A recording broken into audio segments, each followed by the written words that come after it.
Hi there everybody, I'm Jenny Kirk and welcome back to another video here on my channel.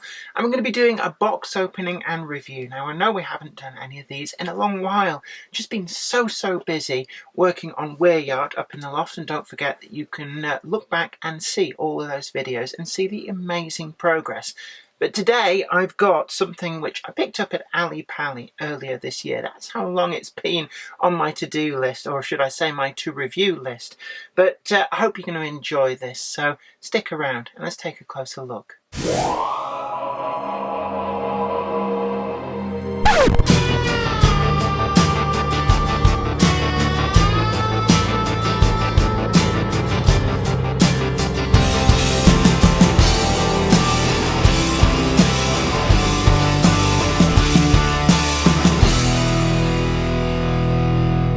What we've got here is a re-livery on a locomotive that we did a full review some time ago. The pannier tank, the 57XX pannier tank from Dapol in O gauge.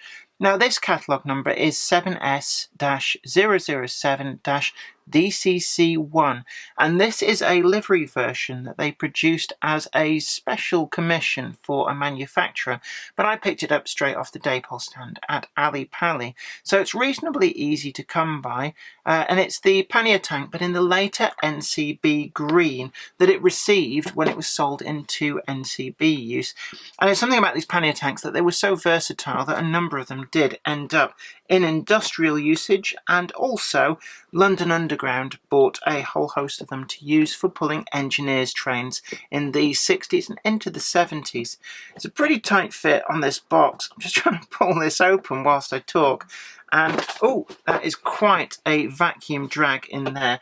Now, it is marketed as being ready DCC equipped, which does make a big difference. They are quite easy to DCC chip, these locos. I have done my other pannier tank that we featured in a review on this channel. But having it come DCC equipped from the manufacturer does help out in that respect. So I'm going to just try and get this out of the packaging. It's well in here actually.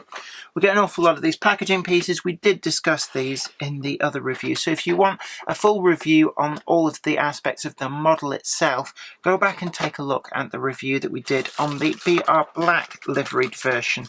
But with this, what I'm going to be majoring on, if I can just get it out of the packaging here, this is well in, is I want to have a look at this livery. And when I saw this livery, I really had to have it.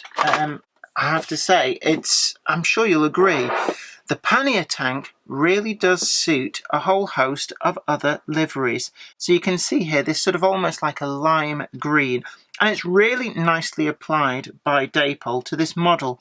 It's fairly minimalistic in terms of other livery details. We've got the NCB, and then it's number 7754, but this really is a beautiful locomotive.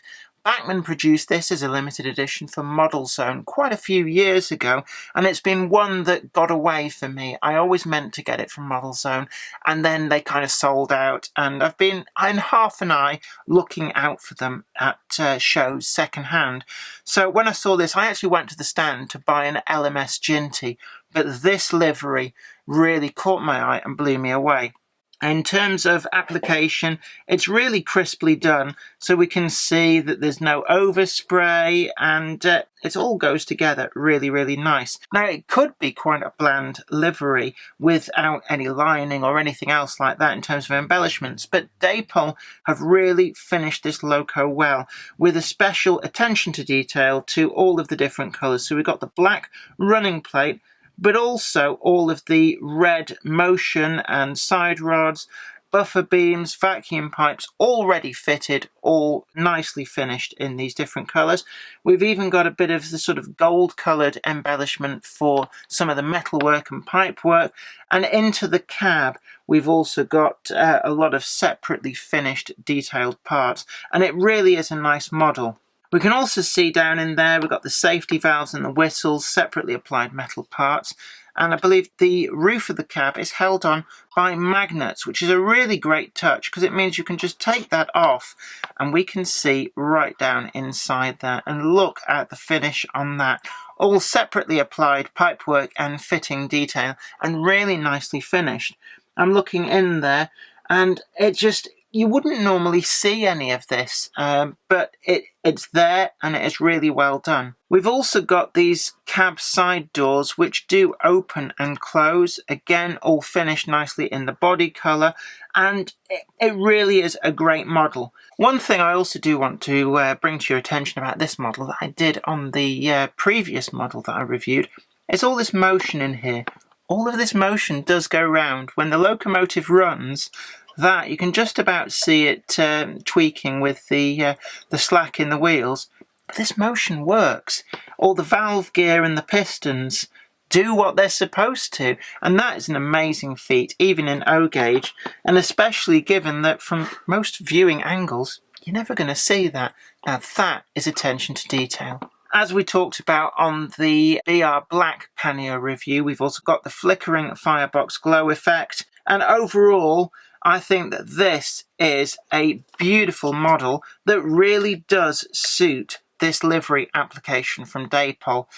Running qualities, well, I did have this test run and it runs ever so silkily smooth, and with that DCC chip in there, they're using a 21-pin Dapol Imperium chip, which is more than man enough to get this thing going and to actually cope with gradients, and the back EMF does make sure that on my garden railway it will run flawlessly, whether it's going uphill or downhill or on the level.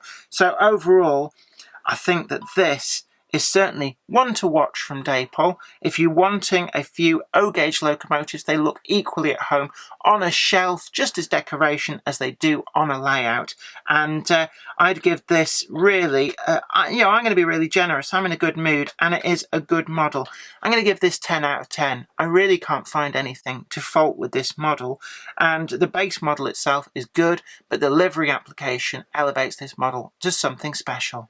Well, I hope you enjoyed that, and I hope that's been really informative to you. Don't forget to like this video. Tickling that like button is really good and shows your appreciation for the work that I'm doing, and hopefully keeps me going to keep putting up more amazing content with you in mind. And subscribe to the channel if you've not already done so, and ring that bell and you'll be the first to know about new videos as and when they go up. But thanks again for your company. It's always great to have you along, and until next time, you take really good care of yourself. Bye for now. Today's video has been brought to you in part thanks to the generous donation of my fans on Patreon, and a huge thanks goes out to Anthony Kidson, Mark Anthony, Michael Churchwood, Bob Threeton, Alec Ralph, Anthony Hunt, William Wade, Wayne Johns, and Offshore Alan. If you'd like to help support the show, head on over to patreon.com/Jennifer Kirk. Thank you. Today's video has been brought to you by my books, Bringing Home the Stars, Twinkle Little Star, and also you can get the complete comic collections of All Over the House, Books 1, Books 2, and also the wacky zany Life of Knob T Mouse. Thanks, and catch you later.